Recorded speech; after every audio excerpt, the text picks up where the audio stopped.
What's up, poker people? This is Funchampion in the house, and today we continue with day 13 of hand reading series of exercises that we have kickstarted April.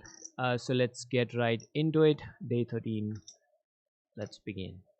Thinking of combos, thinking of how strong their range is, how strong it hits the flop, how well the turn helps their range, all that stuff. The goal is to take all of that off the felt knowledge and practice that we're doing and then translate it into on the felt successful decisions made. So that's what we are That's doing the today. goal, You can guys. see One of the goals. Poker Tracker 4 right there on the screen for you. We are going through some 3-betting hands on the Merge Network, hands that went to Showdown, and hands where I was the 3-better. Sometime later, like in a few days, we'll switch to hands where I faced a 3-bet and still saw Showdown. So maybe I called, maybe I 4-bet. Whatever, but we'll get to those in a little bit. The other day, or in the last session, we did a early position hand. Let's look up here at the button now. Look for some good action. You can see there's only 9 hands. Went to Showdown. I look forward to the good stuff. I keep that a secret.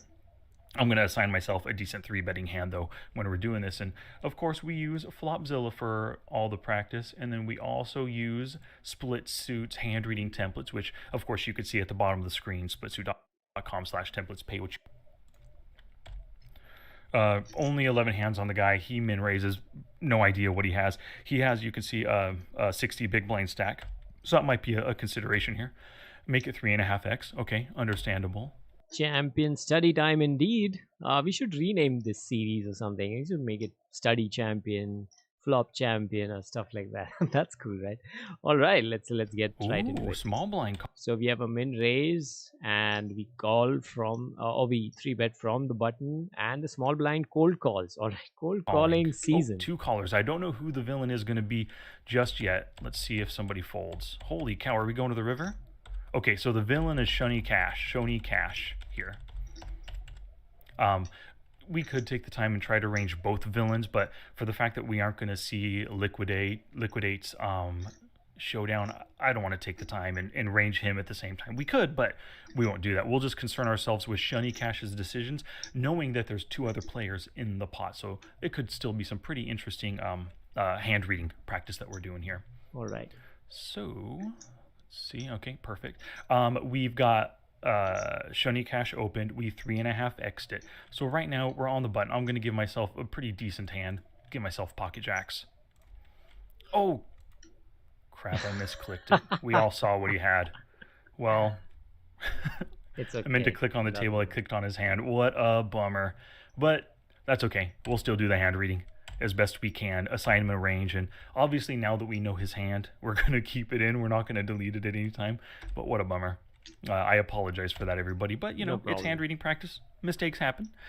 So let's see here. He opened and then he raised. We're saying that we have pocket jacks in this instance. He opened and then he min opened it.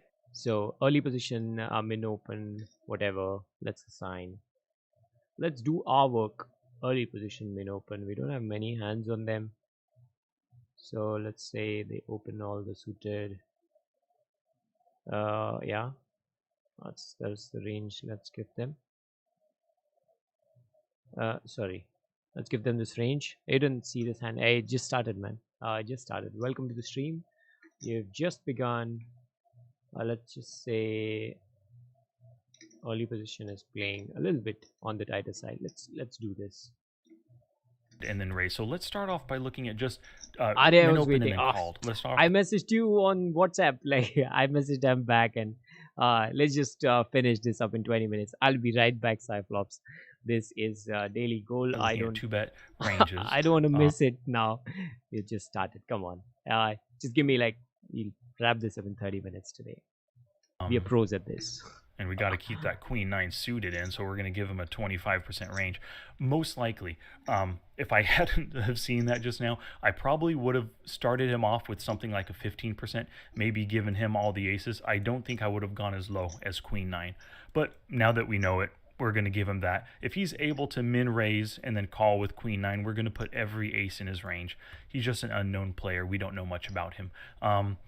And then let's actually go this far as well, too, now that we know he's a little bit looser of a player. We'll give him some more suited gappers and suited kings and stuff. All right, so let's remove this hand first.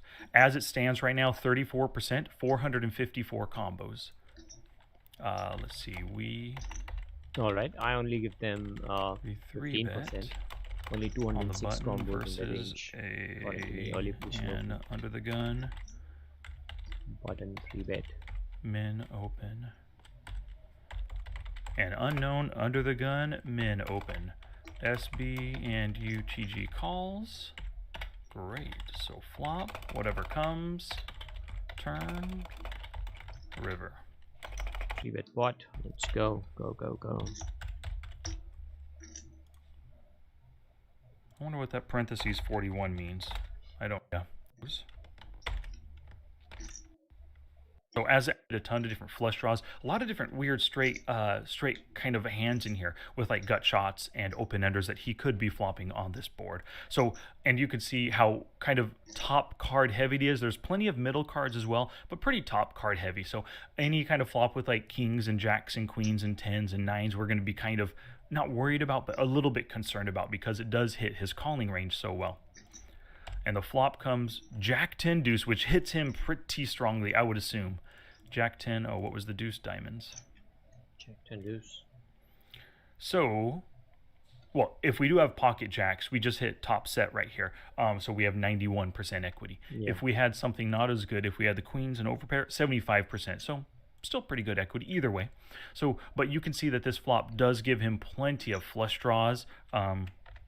25 combos. Open ender, not much, only 24 combos, but he has 25 combos as well. Oh, that's a 49 cards out of his entire range hit some kind of a pretty decent draw worth sticking in with. Yeah, so this is a flop that will probably want to go for max value, maybe not be bluffing so much on this easy to hit board versus two callers right here. So, oh, what was it? Jack 10 deuce, spades X. And then we bet 275, exactly half pot, and a call, and then another call. So Shoni Cash called right here, check calling against two other players, half pot bet. So the pot, what kind of equity did he need here? He needed only 20% equity, so he can be calling with a wide range because that pot is so big. I don't know much about him. We're going to say that he can slow play sets. He can slow play two pair on this board. If that wasn't a deuce, it may, or yeah, let's say it was the 8 of clubs or the 8 of spades, kind of wetter board, or even like the queen. Yeah. If he had two pair or a set, he might be check raising in this instance. But it's down here. That's not the scariest of cards to go with that jack in the 10. Whoops. So he check called sets over two pair over pair. Just this one street. Because we just don't know. People are capable of doing that. Middle pairs now. All those tens, he can because the pot is so big. He probably shouldn't be against two other players, but he can. Weak pairs, they're all under pairs. I think they're all folding. If there's some kind of a draw, he could be staying in. Weak pairs are folding. Ace highs are folding. No mate hand. Flush draws are calling. Open-ended straight draws are calling. Gut shots, we could say he's calling a street just over cards. In my range, estimation, he doesn't have any connect with the deuce at all, so it's comparatively easier for me to do that. Some of them have gut shots, or they all have gut shots, or an open ender for the king queen. So no, we won't say just straight over cards, but we've got them covered.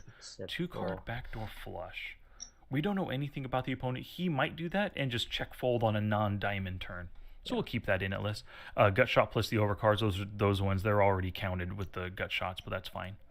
So we are going to say that this is his new range, 198 combos, 54% of his prior range. So, we've all the low on a nut under for the king and in a straight drop. He could be staying in. Call.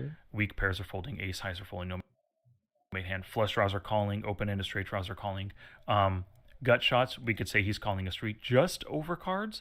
Draw. Weak so big. He probably shouldn't be against two other middle players, but he can. Be, he says. Weak pairs are all under pairs.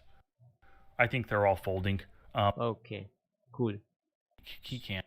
So these are the pairs that he's folding, which I agree with. 9s, 8s, 6 is all going home. Ace 2 is going home. Let's go. Weak pairs are all under pairs. I think they're all folding. If there's some kind of a draw, he could be staying in. Weak pairs are folding, ace highs are folding, no mate hand. Flush draws are calling, open-ended straight draws are calling. Gut shots, we could say he have gut shot. All right. Two card back on diamond turn. So we'll keep that in at list. This makes Gut sense. shot plus the overcards, those ones, they're already counted with the gut shots, but that's fine. So we are going to say that this is his new range, 198 combos, 54% of his prior range. So we've been able to take 46% of it. We just got to kind of base our hand reading or our narrowing right now on just assumptions about player types and what he's looking at the time. Because right now, before he makes his call, he's looking at, wow, the pot's already $11. I have to call $3 to win a total pot of 11. After my call, it's 14. I mean, that's what he's looking at. So he's going to call with a ton of weaker hands, which we have right here. I mean, sure, those weak pairs he can get. Good. Oh, whoops. And reply, and then hand reading. So you're going to hear me fumbling over my words and going back and forth a lot, just like I would do in an actual hand reading session. So this is basically, ooh, King of Diamonds comes. That's interesting. Lovely. So on the King of Diamonds, if we do have the top set, some of his straight draws, well, gut shots and open enders, the straight draws, they completed right there with the King of Diamonds. Flush draws didn't complete. Backdoor flushes added some equity to their hands right here. But we still have a great hand, and there's no way, like, we wouldn't be check and then, or we wouldn't be betting and then folding to a check fold, or if he decides to donk shove right here, he has 11 into a $13 pot. We're not folding with a set if we do have the set. Even if we have pocket queens at this point, we've still got the pair. We can't necessarily put him on a queen right away. We would probably be calling a shove from him at this point. That's wow, I start off interesting. with a pretty good stack right here. I must have been doing good at the table before this. But we'll keep me on the jacks. Let's see, what is the action? Oh, and then so on the jacks, we have 77% equity, but a lot of his draws got there, which we saw before was like almost like 50 hands got there just now. All right, so they reach. Oh, and he does shove. Wow. Nice. So what is shoving on this king right here? His straights are shoving because it's Right. less than a pot size bet. So it's pretty easy just to get it all in. If we have even a top pair, if we have ace king right now, we're probably calling. So he's shoving his straights, he's shoving his sets, his two. That's a bit of a confusion. Like if they have straights, if they have like potentially the nuts at this stage with probably only scare card being another diamond on the board, and they assuming they don't hold a diamond, would a shove make sense, or would you just bet? I mean, yeah, if you have pot size bet left behind, you cannot like bet any significant amount on this street and fold on the river if a diamond hits. That would be sad. That's true. So yeah, if you want to commit it right away, it makes sense to commit it. Yeah. Two pair. I don't like shoving a jack 10 right now. It just made the board wetter. He's only going to get called by some kind of trips if he does have jack 10. He's going to get called by trips, or better, is he going to get called by like a weaker two pair, like a 10 deuce or a jack deuce? No. So I don't think he'd be shoving all of his two pair hands. Tens, What he could shove, let's right click and then filter. Let's take out the jack 10s. He doesn't have those. He could be shoving all of a sudden he hit two pair with the king jack or the king 10. I can see him check calling the flop with the top pair hand with a king kicker, or even a second pair hand with a king kicker, and then hitting the king. Now I got two pair. Now I'm going to shove it in on this wet board. I can see that happening. Okay. Over pairs? Oh, you know, I should have taken those out of his pre-flop range. That's okay. We kept it in. We don't know anything about him. He could try to slow play us with a pair of aces. But right now, for shoving now, I think he would have shoved or check shoved or check raised on the flop with an overpair. So let's take those out of his range. So that was a mistake on my part. So that's a good lesson learned right here.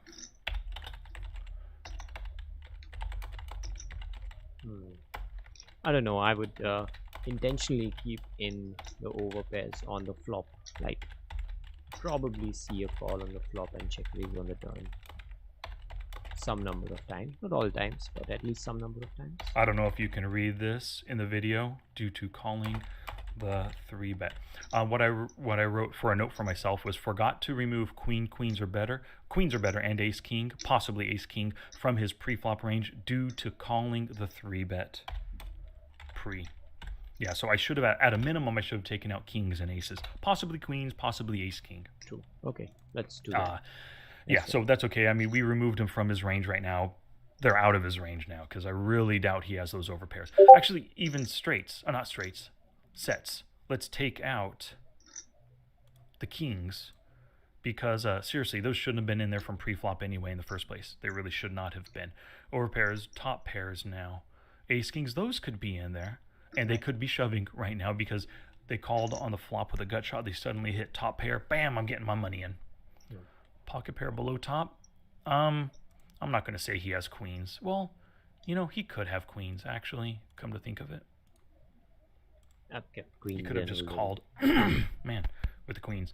Middle pairs are not shoving. Weak pairs are not. Ace highs, no. Flush draws now. Are those actually shoving? I could put those in shoving ranges on the turn. Jack 9. Turn flush draws. Flopped, not flopped flushes. No, flop flush Jack draws now. 9, No. Jack 9 with Open ender? That's just a random queen, right? diamonds or spades. Yeah, would those actually shove right now?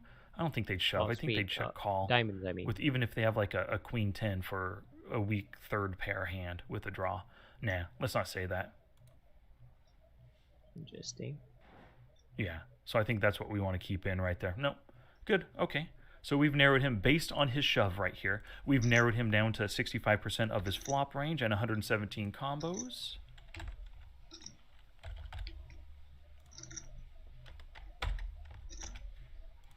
All right. One thing about we have pretty darn good equity, 73%. Sure, he just hit his straight, but we took out his overset to our pocket jacks. So like really, we have the best set possible. One thing about 3-bet pots is since the pot size is significantly more than most other pots being played on the table, the bet sizings and the calls are usually an indication of either good strength or something that they are going to bluff with. So blockers or nuts are usually what you're against. Very few times do people really go all streets in a 3-bet pot, is what I have seen on the stakes that I play. Well, we're only losing to straights, and he could have a draw and hit on the river, and he's getting it for free. He's seeing the river for free right now, and so we shove to isolate. My guess seriously is now that I re-isolate shoved. I don't have ace queen. I don't have the straight, and the reason why is because if I had the straight, if I had the nut hand right now, would I want to charge possible flush draws to come along? Yeah, it's possible we do have ace queen. I can see the ace queen betting the flop, and I could see me shoving here, hoping that he calls, even if he calls with a flush draw, but just getting maximum value because he's calling on a draw, and I'm getting all the money. So if a flush draw doesn't hit, or if the board doesn't pair and he has like some kind of 2-pair. Hey Tejasvi, I don't play much cash. I did dabble my way around cash on stars for a good about 5,000-6,000 hands, and it turned out it wasn't exactly something I enjoyed a lot, as much as I enjoy learning and playing tournaments. At least not until now. But actually, the super deep nature of these games has me interested, I won't lie. And yeah, actually the thought of actually the process of thinking through all 3 streets is starting to ingrain into me with these deep stack all right, Tejasvi, you are on fire. Watch the entire 66 days within a week. How awesome is that? We'll do probably a marathon run on one of the weekends, but more power to you, man. And I'm so happy to introduce good channels with the community. Absolutely psyched with it. So happy to read that comment. And I'm winning with my straight. So yeah, I think I could have a straight here. And then he folds. Great, great. So we get to see an ace, pocket kings. Wow. And then so he had the queen 9. Yep. Which we knew from the start because I screwed up and clicked that. But we had the pocket kings, which does make sense the way I played it. Yep. Definitely. Oh, there's a conflict. Whatever. I have a different king. We have overpair. We Yeah. have So my hand is 70% when he shoves turn because the he is shoving nuts some kind of weaker stuff potentially. right there on the river. But, Yeah. that's fine. Decent hand reading practice. I think I would have.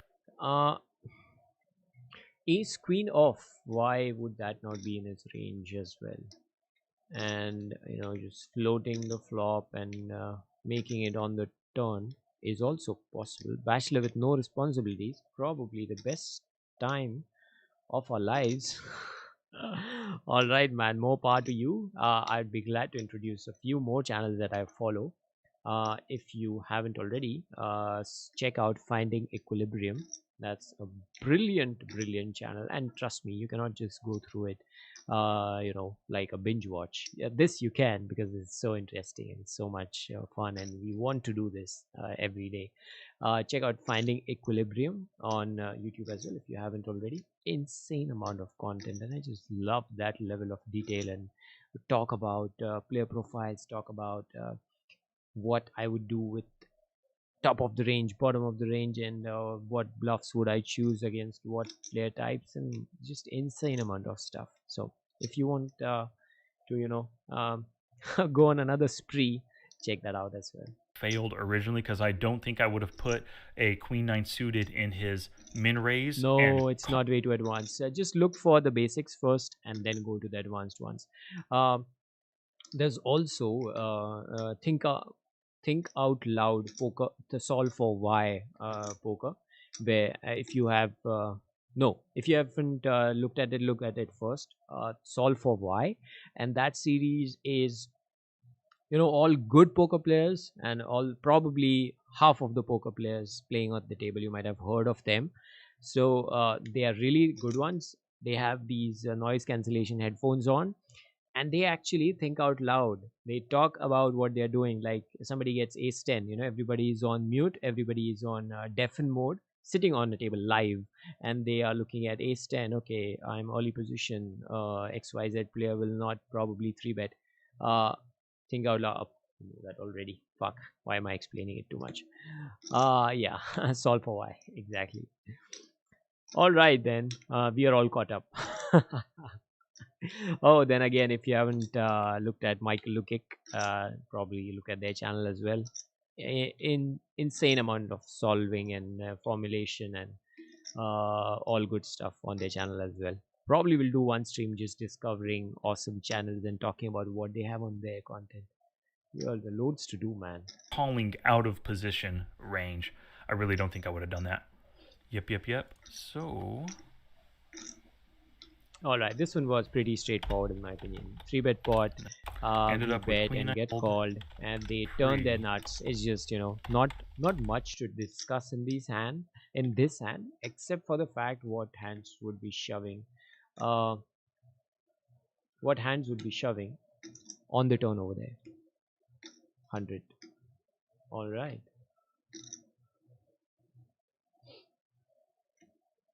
100% include me. All right, I'll do that, man. So psyched to see this. I mean, we need enthusiastic participation in finding good channels. Michael Lukic, I'll share that. Wait a second. Lukic, you're just giving all the good people their deserved views. That's what I'm doing. Just amazing analysis. There are a few people whom I Cyclops Poker don't watch his channel because he just stopped his MTT series midway. No, man, but seriously, we should be doing a lot of content that you are so good at explaining, and so good at explaining, and you have a very clear way around so many concepts. So at least one thing per week or something like that would be amazing. You don't need any sponsors, man. You can just do it on your channel, and I'm sure we'll come by the hundreds. Trust me. Here I am, a noob, doing just following a video, and we have some 4 5 people or 10 people turning up once in a while. I'm sure you will be helping the community loads by doing some work, probably once a week or twice a week. Too much to ask, probably. But here we go. Like I was saying, what hands are shoving here? That's the closing question. And Queen 9 is probably one of them. But would Ace Queen really shove the turn, even though SPR is one? Two pairs are understandable. That's interesting. I'll probably note that down and think about it. Probably we'll talk about it in the future streams. For now, this straightforward hand reading exercise is with that hand. No, pretty much look at done. this. Min open, then overcall with queen nine suited, and in parentheses, and in I put this all in caps. Any note to me, like things that I need to do against a player, I put Bet in this caps. fool And in caps, I for put max three value. bet this fool big for value. So from now on, if I get into a three betting situation with this guy and I see that note, even if he min bets, I'm probably going to make it 4.5 or maybe even 5x to get value from the guy because he's just a risk taker and is willing to call with queen 9 suited. He's probably willing to call with, king 10 suited and maybe even queen 8 suited and ace 5 suited, maybe willing to call. So if I have a value hand, I should be going for max value against such a calling station pre-flop. Oh wow. As we are closing the video, we get another gem of input. If you see somebody call and suck out on your massive or strong or Godzilla hand, after you're done tilting, I think the area to focus on is they are calling a lot. If you're three betting in position and they are calling with some garbage hand, not garbage, but at least on the cusp. Let's look at the cusp. So let's forget all this. Let's remove it. And if this is their general range, yeah, this is their general range.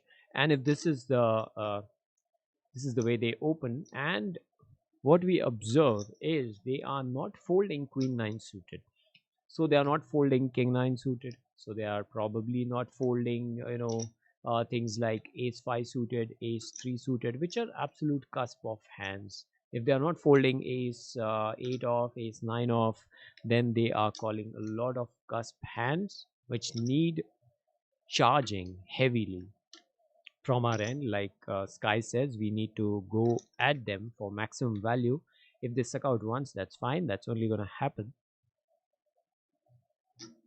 20% of times or 30% of the times or max 40% of the times. But if we attack them heavily every single time, the amount of value that we'll be extracting from them will be huge. So instead of can't see the visuals corresponding to your talk. What do you mean?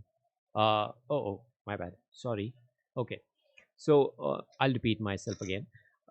So if this is their opening range from under the gun or wherever, and if we three bet, and if we see at showdown like this guy is calling with queen 9, they are calling with king 9, they are probably calling with king 10, they are like Sky said. I'm just repeating all of that. I'm just showing it on the grid so that we understand that all these cuspy hands uh here we are following on equilab as of now.